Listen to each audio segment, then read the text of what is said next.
everyone, and welcome to another podcast episode. My name is Lucy Challenger, and I'm the CEO of Polo and Tweed, and welcome everyone to the Voice of Luxury. Now, I am absolutely over the moon to be delighted to introduce to you all Amy Williams. Amy, hello, how are you? Hi Lucy, I'm good, thank you. Good. Well, thank you so much for joining us. Now, everyone listening in, I'm sure you already have heard of this name and you're thinking, oh, where do I know this name? Or you've probably already followed her career. But for those very few percentage of you that haven't, I'm going to introduce Amy. Now, Amy is an MBE. She is also the most incredible British former downhill skeleton race and Olympic gold medalist. So just wrap your head around the fact that this incredible woman has won an Olympic gold medal. But Amy, I thought you will do a much better job than me telling everyone who's listening about your background, a little bit about your career, and then your rise to winning that medal, and of course now. Oh, crikey, yeah, lots to talk about. Well, yeah, it's always embarrassing, isn't it, talking about yourself, and this is me, and this is what I did. But yeah, no, I won that gold medal for the skeleton in the Vancouver Olympics. That's 2010. So, I mean, it feels like an absolute lifetime ago now, kind of completely different chapter of life. So, for me, I started off skeleton, back in 2002. So I was always into sport growing up. You know, the kid that did everything. And then I kind of honed in on athletics and was, once a week, twice a week, built that up to kind of 4 times a week around I was kind of 16, 17, 18. But I was always plagued with different sort of shin splints, different problems in my legs. So I kind of got to the point of looking around, what else could I do? What other sport might suit me? And it just so happened that skeleton started off in Bath, in the University of Bath, where I was training, where a very special start track was built. And it's just for bobsleigh and skeleton to be able to, a different kind of sled. It's on train track and wheels, so not ice, obviously, but you can just practice that sprint start. And so I just got into it, and I guess the rest is history, so to speak. Yeah. For me, a big turning point is that I missed out on the Turin Winter Olympics in 2006. And I was so close to going, and it was this real kind of moment of being there. I was reserve, I was watching the race. And I really vowed to myself from that moment on to do everything physically possible every single day to make sure 4 years down the line, Vancouver, 2010, I would be on that start line and I would give every shot imaginable to go and get a medal. So, yeah, that's a very fast forward kind of your history of sport. Absolutely. And I know, because as you know, my husband is also an Olympic athlete, but he's in track and field. And I know that for him, as you've mentioned, you've got the 4-year cycle of every Olympic Games, but in between, it's not like there's nothing else happening. There are other meets and competitions and things that you're attending. And Ben will always say to me, the Olympics was definitely, the height of that sort of expectation as any professional athlete, but that there were many moments in between that equally resonated with him. So before we talk specifically about the Olympics, were there any moments that you can think of, that were sort of quite profound, or maybe highlights in between, that lead up and that build?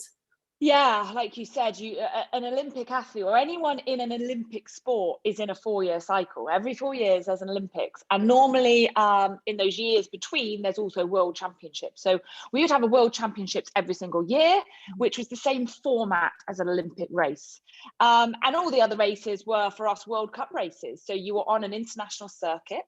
The winter sports are quite unique, and especially for us, the sliding sports, bobsleigh, skeleton and luge, is that you kind of literally have a summer life and a winter life. So summer life is when we would be training every day in the gym, getting our bodies physically stronger and faster, a bit like a sprinter, where you would be doing all your speed work, your gym work, lots of core stability. So that would be 2 to 3 sessions a day, most days of the week, maybe 1 day off.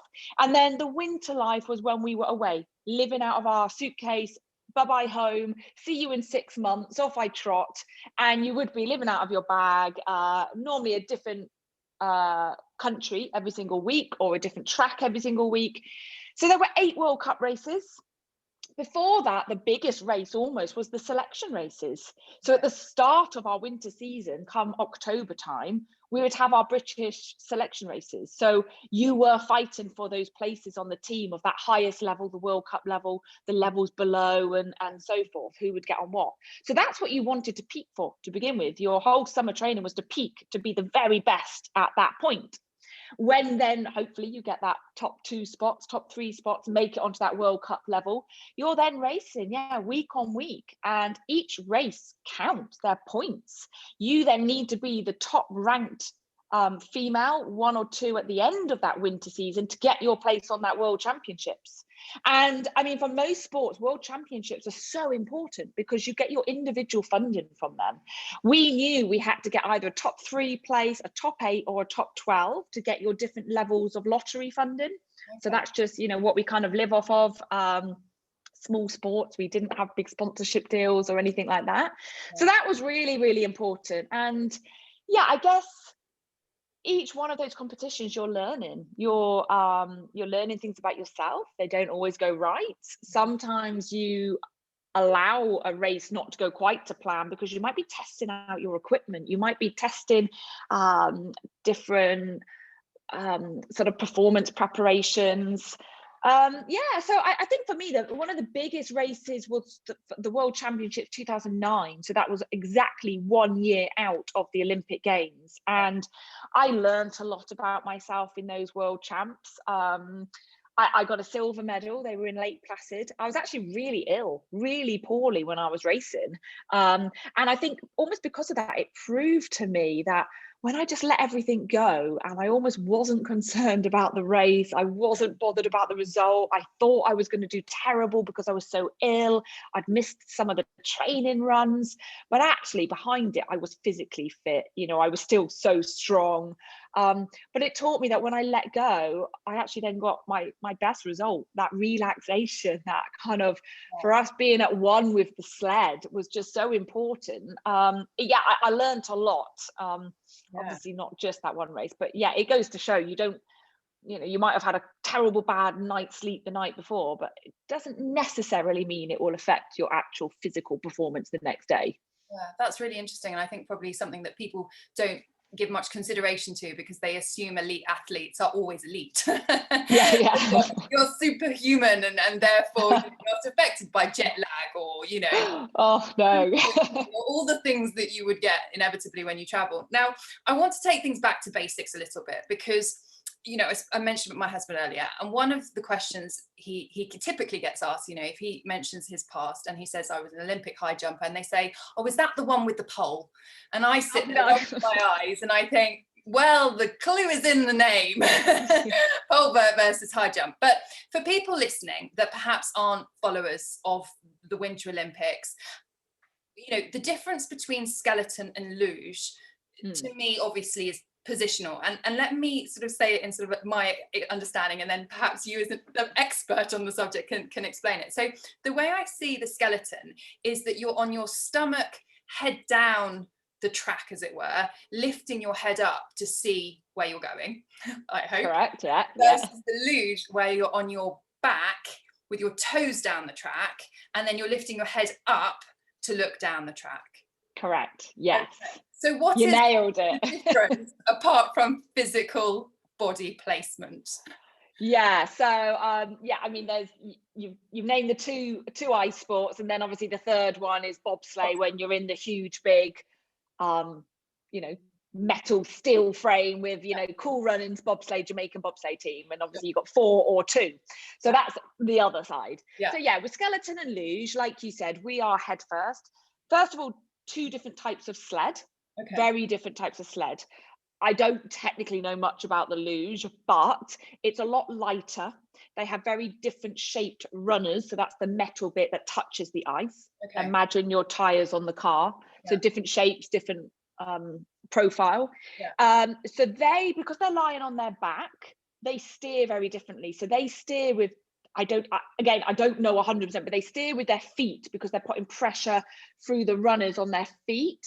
And obviously, body movement as well. And then as you can see, they're almost looking down their belly to their feet to steer. Yeah. Whereas for us, our sled is a lot heavier. Okay. 2 runners are around almost like the thickness of your thumb. Okay. And half of it has got a knife on it, which you could imagine is like the tire tread on your car, Okay. on your wheels on your car. So depending on that shape, it will cut into the ice. Okay. So we then steer, because we're on our tummies, we steer by putting pressure through our shoulders and through our knees. And most people steer with an opposite shoulder to opposite knee. In the middle of the sled, it's like on a pivot. Okay. So as you put pressure in, the knife on that runner underneath is digging into the ice. Okay. You'll also, if you ever watch it, you might see we tap a toe or a leg might come out, and that's again it's all about your balance, about trying to steer. You might see we might move our head a little bit to the right, a little bit to the left, and all of that. It's just so sensitive when you're going so fast. That can be enough just to alter that angle. We're talking like a few degrees to the left, to the right, so that you get into a corner correctly, without skidding, without steering too much, because if you steer too much, you're going to slow yourself down because you're digging into the ice too much. So yeah, there's actually like a massive science sort of behind it all. But in theory, yes, you know, there's on your tummy, on your back, steer differently, different sleds, but actually, I mean, ultimately, we all want to get down the track as fast as possible. You want the fastest line down the track. You have big G forces in the corners, oscillations where the sled goes up, the sled goes down, the sled goes up and down, and you're trying to steer that as straight as possible to get the shortest line, to get the speed out of the corner, to be able to get down the track. And did you at the very start try both? I mean, how did you know skeleton was the one for you and not the luge? You get to try both and like sort of pick the one you feel. If you could see my face, because I know everyone can't see my face, but I'm like, oh, no way. No way would you get me on a luge, which is ironic because they look at us and they think we're bonkers. We look at them and they, you know, everyone thinks each other in each other's sports are absolutely mental and bonkers. Very, very rarely do you get someone switching. Why did I do skeleton? Honestly, I kind of don't know, apart from, yes, I do know, if now obviously I think about it, is, I mean, in Bath with this start track, the start track is just designed for skeleton and bobsleigh. Oh, okay. Again, the kind of way that the luge, it'd have to be slightly different designed and all the rest of it. And we just, in Great Britain, I guess, I mean, the way I got into it was actually joining an army ice camp as a civilian. So that it was a bobsleigh. Actually, I think there was luge on that army ice camp, bobsleigh, skeleton, luge. But just the way it was, and the fact that in Bath it was skeleton, so I gave it a go at pushing that sled. So a sprint start, you've got that physical side of it with the sprint as you're pushing the sled. Whereas on luge, you've probably potentially all seen, you sit on it, they have spikes on their gloves and they use their arms to drag themselves along the ice, and then they lie backwards. So yeah, the physical side of it, most of us are ex-sprinters. A sport that transitions across, with that speed and power. That makes total sense. But earlier you mentioned obviously speed, and I know that when you won the Olympic medal, and please correct me if I'm wrong, you were traveling at 92 miles per hour and you completed the course in 54 seconds, if my fact-finding exercise was correct. Now, that speed is staggering, and you know, we're talking, I mean, the Formula One high speed jet pilot territories, and I know because a cousin of mine is a fighter jet pilot, or he was a few years ago. And he obviously had to do that centrifuge training where they strap them in those machines and spin them around, and of course Formula One racers, similar neck kind of pressure, but the force going through your body and your neck, you know, the core stability you need. I mean, how do you even train? Is it just repetition and repetition to get that strength? Do you do anything crazy like going in centrifuges? Oh, no, I haven't actually. I'll probably be absolutely sick and throw up. I think the older I've got, the sicker I feel for travel sickness, planes, boats. So for our training, we do a lot of neck strength training, a lot of core stability, as you can imagine. So yeah, I mean, we go to the gym. Our body, you could argue, we train like a sprinter because that pure speed explosion off the start block. But on top of that, we're like Usain Bolt who never stands up because we're pushing our sled. So a lot of it is the glutes, hip flexors, hamstring strength. But as you can imagine, if you're sprinting in that bent over position, pushing the sled, you've also got a lot of shoulder strength, a lot of core stability, abdominal strength. So to be fair, it's all over. We obviously do absolutely everything. And yeah, neck strength is really important, because to hold our position, imagine you're like a turtle, you're kind of tucking your tongue, your chin up. And I mean, our chin is a centimetre off the ice. But then when you go into a corner, when that G-force hits you, it can be up to 4 to 5 G's of pressure for split seconds. And if you get that wrong, because you've gone in at the wrong angle, slightly left, slightly right, I mean, yeah, it's like an elephant sat on you. I've blacked out, I've seen stars. It's not pretty. And it does, although your head's only moving an inch, I mean, the first week or two on ice after a whole summer off, you wake up, you can't even move your head off the pillow in the morning. It's like kind of, you've got, even, it doesn't matter how much neck strength you do in the summer, nothing can kind of replicate that G-force that you get. To be fair, I've been out the sport now for quite some time, so they might have moved on. They might have some magic way of helping the athletes now. But you see the cable machines in the gym. We used to put kind of like a neck, and the F1 guys do the same, because I remember seeing Lewis Hamilton doing it. Put that strap around you and literally using your neck strength, doing kind of hamstring bridges that you've all seen doing. We'd lift up and then take away hands and arms and just have your weight onto the back of your head, just trying to strengthen. Again, I'm sure there's more sophisticated ways now, but that's what I used to do. I mean, you talk about that inch off the ice with your chin, and I mean, that to me is terrifying. Plus, with the, as you said, you could potentially black out, or if you go into the corner slightly off kilter, I mean, I've seen horrendous things happening. We've all been seen those awful YouTube videos where things go wrong. How do you cope with the mental pressure? How did you cope with that? Does the fear eventually go away, or do you always have an aspect of respect for it and manage it somehow? Yeah, really good question, actually. I think for me, I always had a slight fear. I was never the most confident athlete, never. Even my ice coaches would kind of joke at me, because the first day of training, when you got to a new track, either a brand new track or the first time you'd been on the track that winter. So you'd had a whole summer off, you're suddenly rocking up in East Germany, you're about to go down the track. You might have been down this track for the last 6 years, once or twice a year for 6 years. But I would always be so nervous. I'd read my notes, I know what I'm doing. I'm, always top 3 on this track, or top 6 position. I'm good. But I always was nervous. And my coaches kind of always laughed about it, like, oh, there you are, being really nervous again. Don't be stupid. But I don't know. I think for me, it was respect. And I always turned it like, I have respect for the track, the sport. We can get really hurt if it goes wrong.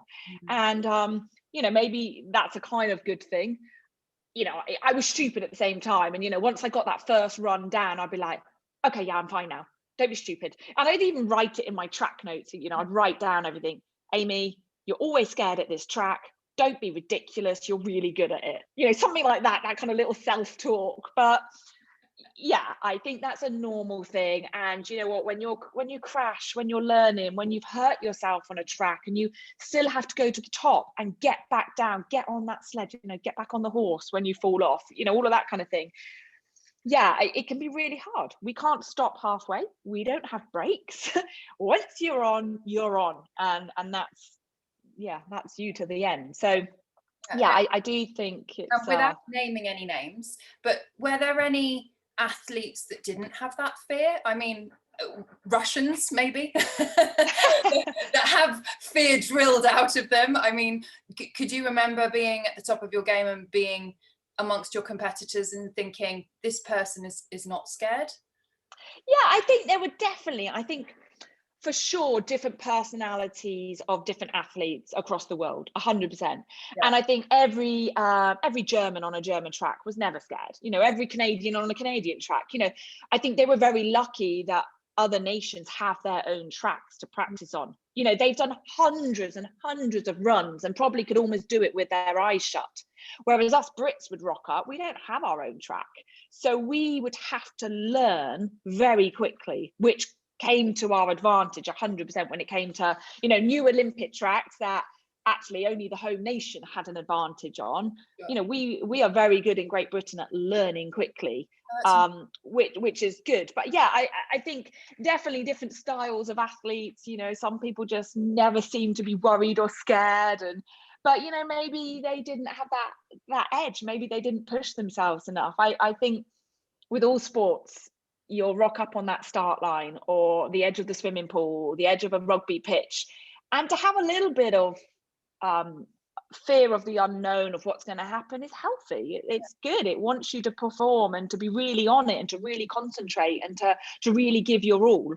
Yeah, no, absolutely. And so I know, you know, I'm a big motorbike fan. I've got that from my husband. And I know that the MotoGP racers, when they turn up to a track, they'll get on their bicycle and they'll bike around the track lots of times so that they can absorb the track and know the route, so that they know which racetrack they're going around, you know, etc. So what is your process when you turn up to a place to race? You know, are you walking down it? I mean, how do you know corners coming, what you need to do? Yeah, okay, so let's just say it's we're in Austria here. It's a track called Eagles. It's a World Cup training race. Depending on how it is in the winter season, you might get to pick a track and just have an extra few days training on it. You might be allowed, it might fit into the winter season. So at the start, you might be like, oh my goodness, there's a week free here. Let's all go off to this track, have a few practice runs, come back. However, definitely as you get better as a nation, obviously people don't want you to practice on their tracks because you're going to get better on their home tracks and they don't want that to happen. So there's always a little bit of that they might say, oh, we'll just give you 2 days, not 4, not 5, just 2, you know, so there's always that. Otherwise, yes, on a World Cup official training, you get 3 days of training. That's 2 runs a day. So 6 runs to learn a track. I say learn, obviously you might have been on it for years before, but each year the ice goes on slightly differently, you know, depending on the profile of the ice. So a steer that might work the year before might not work in the same kind of way. So yeah, you have 6 runs. So it's not like Jenson Button, well, he doesn't compete anymore, but Lewis Hamilton, he might get what, 100? How many runs they have? I mean, again, around an F1 track, they have however many in qualifying the day before. We get 6, and so we also have anywhere between 14 and 19 corners to learn, left, right, however many times, 17, 18 times. And how many steers do you do in each one of those corners? 2, 3, 4 steers, you know, split seconds apart. So yeah, I mean, the corners come to us at the same speed as an F1 driver. Obviously, they're going 200 odd miles per hour. We're only going 80, 90. But the speed at which the corners come to us is sometimes even quicker than them. So our process in our head. Yeah, and then a race day. The race day straight after, that's 2 runs. Both the times of those 2 runs count. Yeah. And then you're given a position. An Olympic Games is slightly different. You still get those 3 days of training. 2 runs a day, 6 runs, and then the racing is over 2 days, but all those 4 runs add up. So you can't drop a run, or if one's terrible, you can't say, oh, I'll scrap that one, or you know, I'll pick and choose which time. So it all counts. That's fascinating. And obviously you've talked about how, you know, we're in a nation that doesn't necessarily have snow. I mean, you could find it sometimes. I mean, we had snow in West Berkshire the other day, but not enough to get your skis on or anything. So and you had the winter season and the summer season. So for people thinking, okay, so is she constantly just sliding down on her skeleton? Obviously you're not. You're cross training to give you that power, that sprint power that you were talking about earlier. So were there key elements of your summer training that fed into your then winter performance? Yes, I mean, the whole point of the summer training is to get faster at the push start. So that's it. So the very start of our skeleton race is the push start, which is, depending on the track, 20, 30 meters. That's it. But that's the power of the speed at the top of the track to then load onto your sled. And then obviously you, in the summer, you can't practice the rest of it.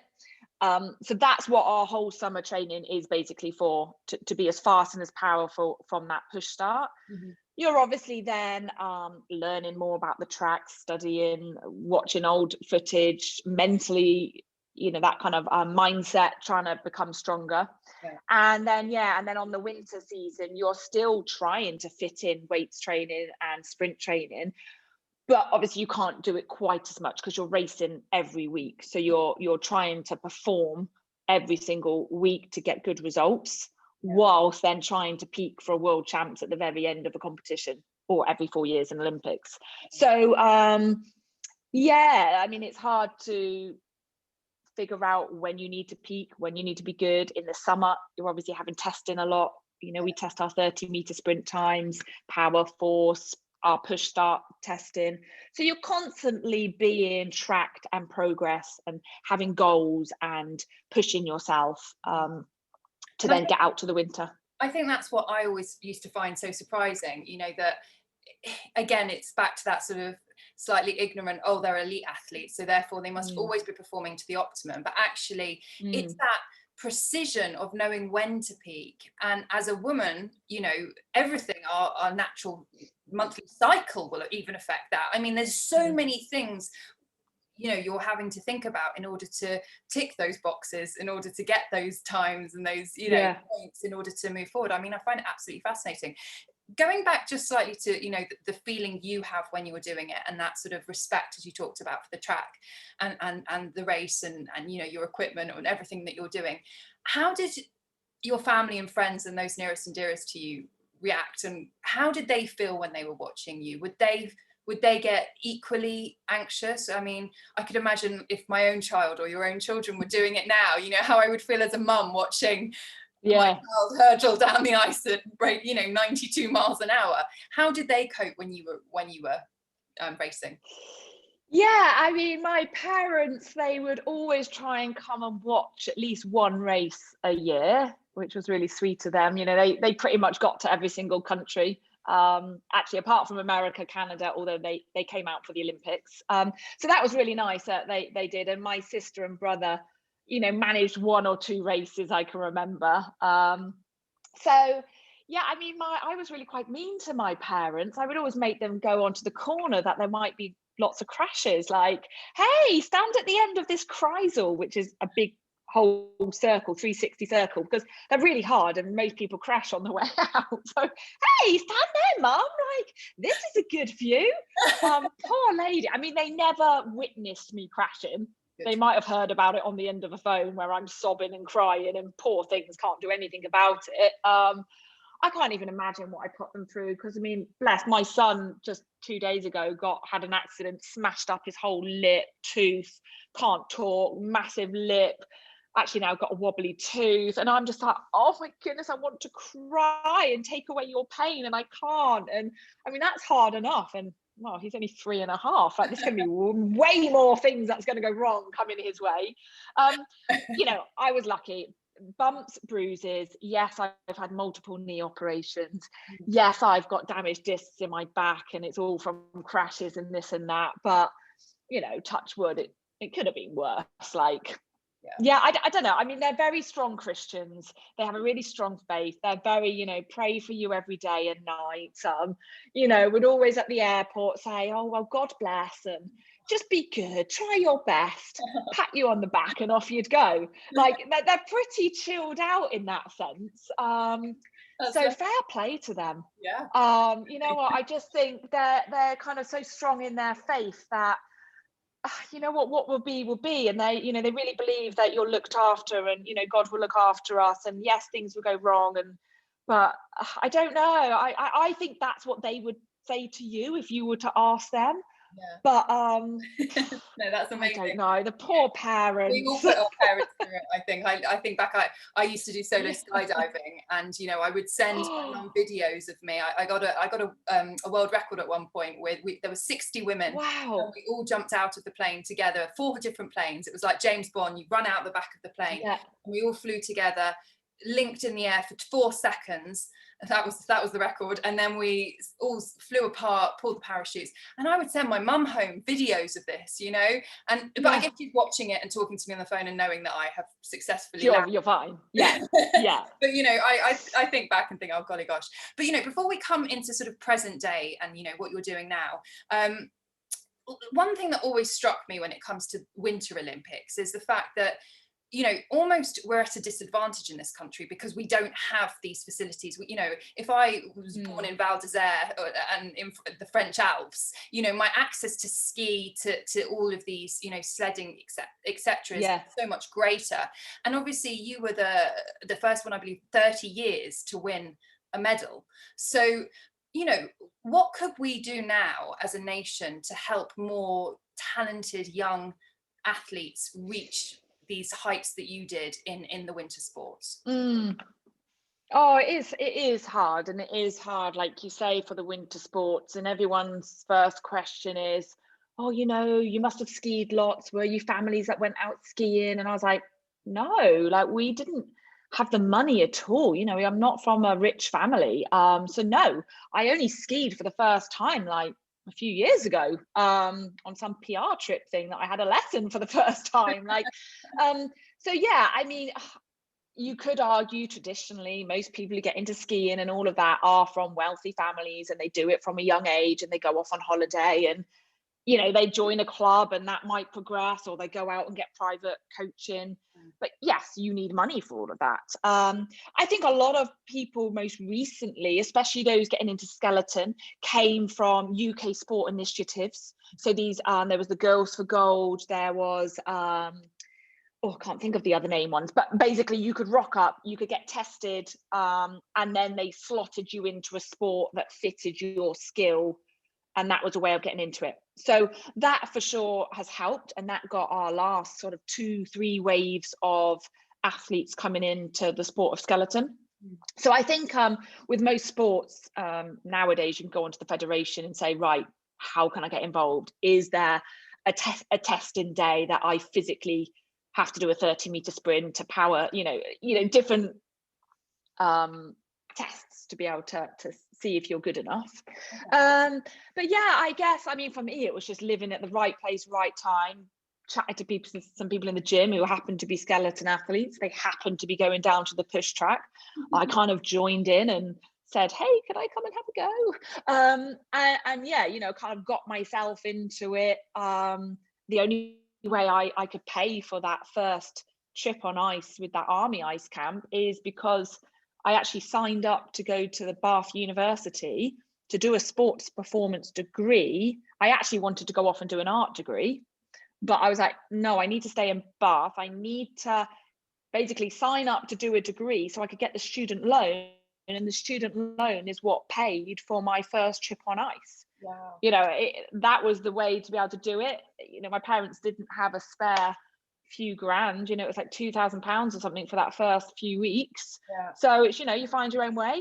And yeah, thanks to the student loan, which I have fully paid back. Like, that's what enabled me to do it. Along with, you know, working full time, moving back at home, saving money, making ends meet however way you could. I don't even know if I even answered your question there. No, you did about how we can find new talent in terms of accessible, you know, if someone wanted to I think you've highlighted that. I mean, looking back over your time when you were competing, can you think of any unusual or funny moments? I'm sure there were many, but were there any moments that really sort of stick out in your mind that you could potentially share with us? Oh, crikey.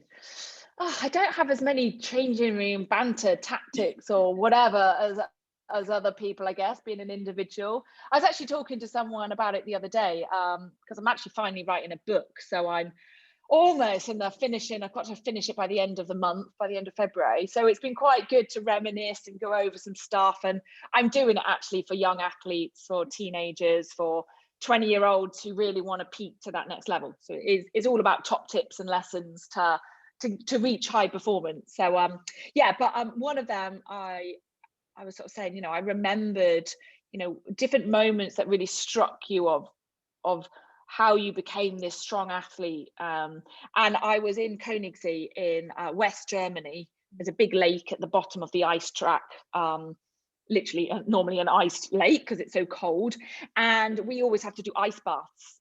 You know, you've probably heard most people and athletes do ice baths to, you know, get their muscles recovering better and faster. And our little bed and breakfast didn't have any physical baths, so we couldn't ever do it. So we were encouraged to go into the cold lake and, you know, come up to our waist, you know, wear a pair of shorts under your training kit and stand in the frozen lake for 2 minutes. And anyway, at this point, everyone else had gone home because it was late at night. It was like a late training session, you know, it could have been at 9:30, 10 o'clock at night. Yeah. And I was with the physio because he had come out for that particular competition. I don't know, maybe it could have even been a world champs. I don't know. Must have been, because otherwise we wouldn't normally have had a physio there. But yeah, he smashed the ice with his big boot. He was a big guy. Smashed the ice so that I could go in and stand up to my waist for my 2 minutes to get my legs recovering. And he was the one who sort of said, the fact that you're doing this, everyone else has gone home to have their dinner, you know, this is really important. One day, you know, you'll be an Olympian. One day you're going to get that Olympic medal. And it stuck with me the whole time. And actually, I still need to get a quote from him to put in my book about that memory, because I think for me, it was just, you know, it's not like it's a funny moment, but it really kind of stuck with me that he had so much faith that I was going above and beyond, and all those tiny little things that no one else notices that you do, they all mount up, and they're the things that make a difference to your performance down the line. Yeah, I don't know, funny stuff. Who knows? No, that's I love that. I think I'm a funny person. No, that's perfect, and I think that really sort of shows you how everything has to align, but you have to be that person, and you have to want it more than anything, and you have to put that time in, because the genius or an expert is not created through just watching videos and dreaming. You have to be out there and you have to be doing it, which you and other Olympic success stories, you know, testament to. So obviously now we're in modern day. COVID has hit us in the last year and a bit now. The world changed, obviously, over 10 years since you won your medal, and you've started a family and you've got little ones, and you know, what do you do now? Obviously you're writing this amazing book, which I now want to read, but you know, what else are you doing? Are you coaching, training? What's life like now for Amy? Oh, life is mental. Yeah, I mean, 2 small boys, 1.5 and 3.5, nearly 4. Bless him, he's going to have another lockdown birthday. So poor Oscar's going to have like 50% of birthdays in lockdown. Yeah, so I'm a full-time mum. They, thank goodness, nurseries are still open. So they do 1.5 days a week there. The big one does 2 days. So that's amazing. Thank goodness. And yeah, I mean, I'm talking to you now in my gym. So back in September, we converted my double garage, that's it, in my house, into a gym. So I absolutely love it. This was actually kind of my present to myself 10 years later. I kind of officially opened it with some champagne to myself and some friends on my 10-year anniversary of my medal. So it was a kind of real massive, new chapter, new stepping stone. So yeah, I set up my business, my personal training business back in September 2020. And yeah, so it was great to have people in here, physical, normal people, training, coaching. And then, obviously now I've gone online with it. I'm behind the computer screen, still training people. But it's lovely. I do a few sessions a week for a yoga studio in Bath, doing HIIT sessions and body burn. So that's great, completely different on their kind of schedule. And then, my own PT clients. So amongst doing that and writing a book, which I thought at the start of lockdown would be a great idea, I'd have loads of time. You have 2 children under 5. I was meant to. You don't have time. Oh my goodness, I was meant to have finished it back in October, and I'd only done about 8,000 words out of 50,000, and I was like, oh my goodness. But actually, I mean, I always wanted to write one, but I never wanted to do, dare I say, just a boring autobiography. I didn't want that. I always wanted it to be like a tool book, a workbook, top tips, lessons. So it is stories and examples from my career as a skeleton athlete, and particularly, you know, towards the Olympics. And yeah, I mean, it's aimed at, let's just say 15 to 25-year-olds, I don't know, that kind of age of, you know what, if you really want to make a difference in your sport and become world class and perform on a world level, this is the advice and top tips that I give you.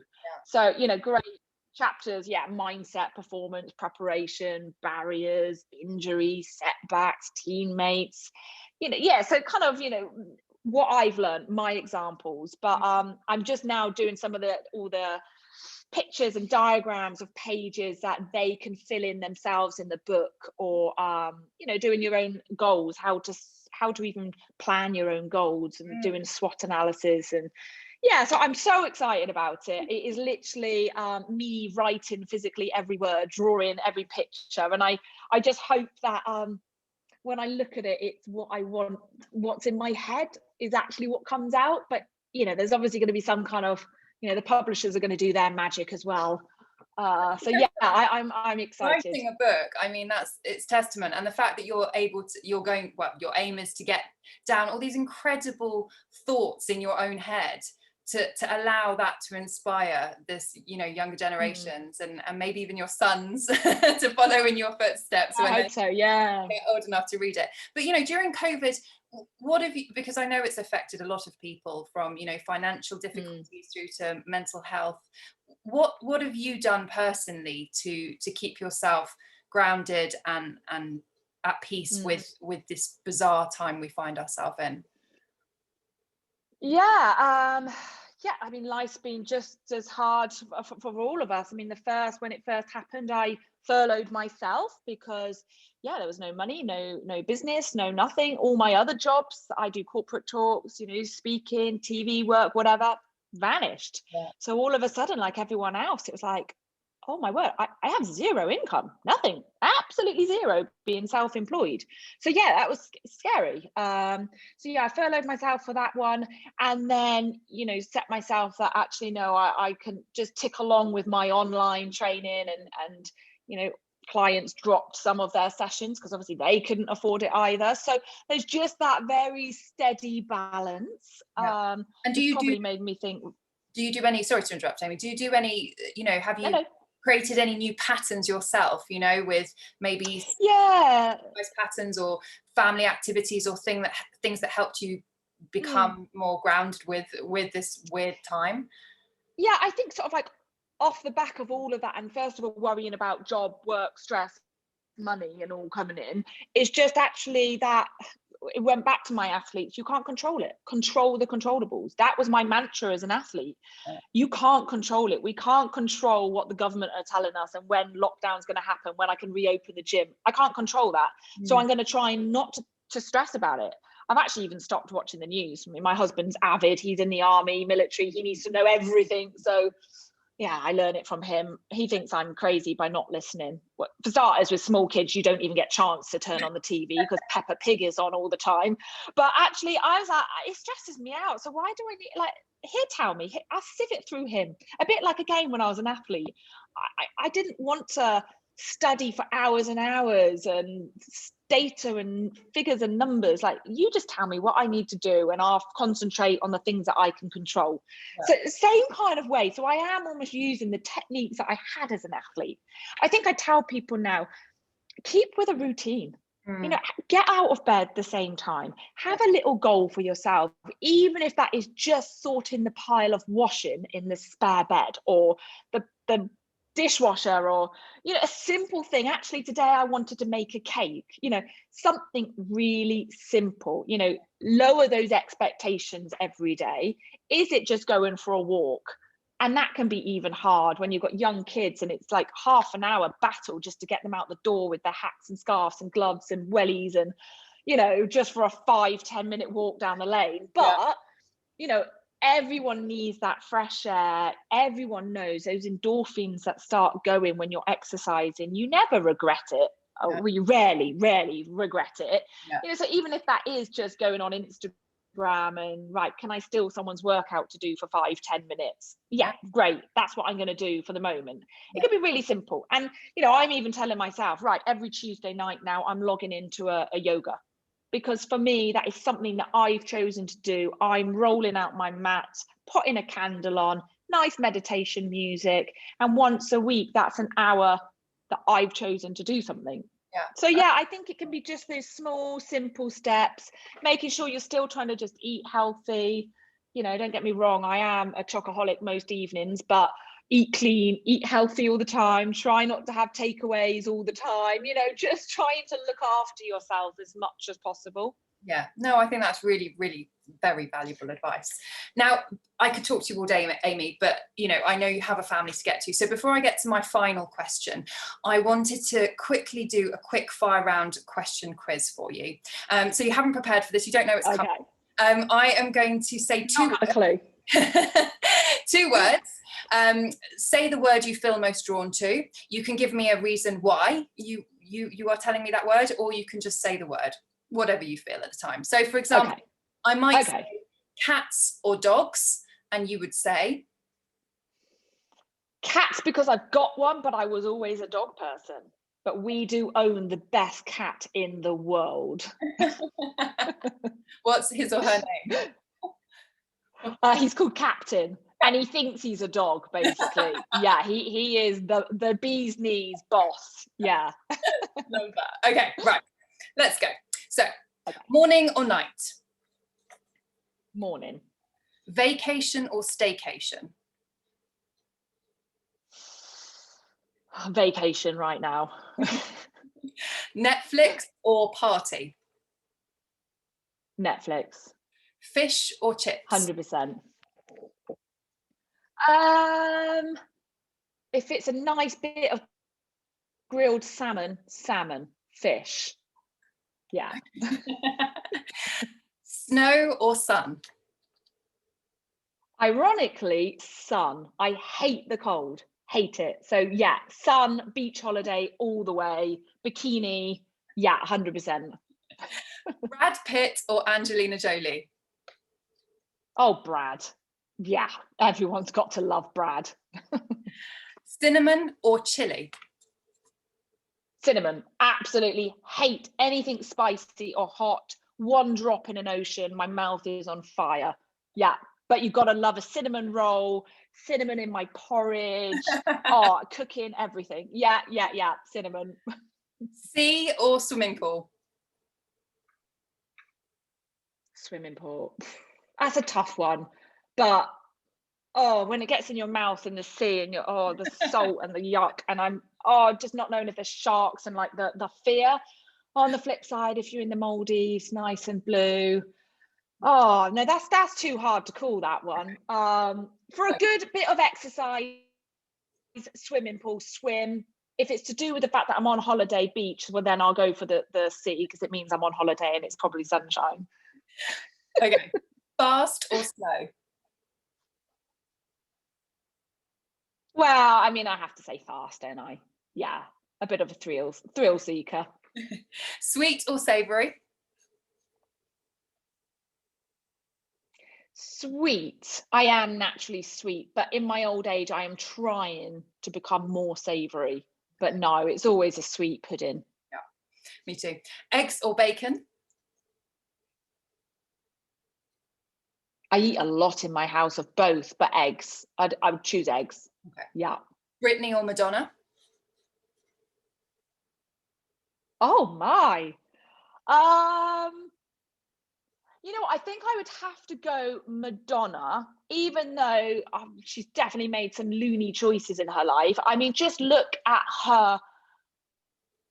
her longevity, like how she is still up there. She is still inspiring musicians. She is still rocking it. Yeah, I mean, that's something to be admired. And you know, her fitness regime must be incredible, because I mean, yeah, still look at her. So yeah, I would have to choose Madonna. Gold or silver? Gold. Oh, they say that. It's funny because actually, like, if you think of jewelry, growing up, I'd always wear silver. Now I'm going towards more gold, because I realize actually it's a softer look on my face. So someone told me once, our mutual friend indeed as well. Plus, obviously, yeah, I mean, gold medal, you got to reach for the top. So gold. Today or tomorrow? Well, gotta live in today, but if you don't think about tomorrow, you're not going to dream. You're not going to dream big and get those goals. But if you don't live today, you're not going to get those goals anyway. So for that one, I have to say both. Okay. Sorry. Good. No, I like it. So Amy, before we wrap up today, you know, looking back at your career, looking back at all the choices you made, the journey, your success, what do you think it takes to succeed in life? What's the journey of life all about? Oh, wow. Just aiming high. It's having that dream, it's having that goal, it's knowing it's going to be really hard along the way. You're going to have highs, you're going to have lows. But just keep focused on that end goal. And you know, nothing's impossible. Everyone thought it was impossible to get a gold medal in a sport where we don't even have a nice track. And, you know, you go out and you prove everyone wrong. So, yeah, just, I don't want to say the cheesy dream big, you know, whatever, but yeah, go out there and fight for what you want. Yeah, I love that. And prove people wrong. You know, life is short. Yeah. Get on and do it. Yeah. Amy, it has been such a pleasure to talk to you today. I've enjoyed so much about it, and I have learned so much about this incredible career you've had.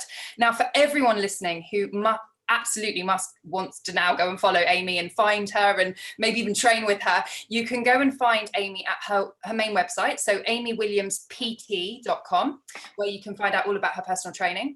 She's on Instagram, of course, and her handle is Amy Joy Williams, and she's also on Twitter under Amy Williams MBE. But Amy, thank you so much for spending this time with us. It has been an absolute pleasure to meet you and speak with you today, so thank you. Thank you. You too. It's been really interesting chatting. So thank you for inviting me.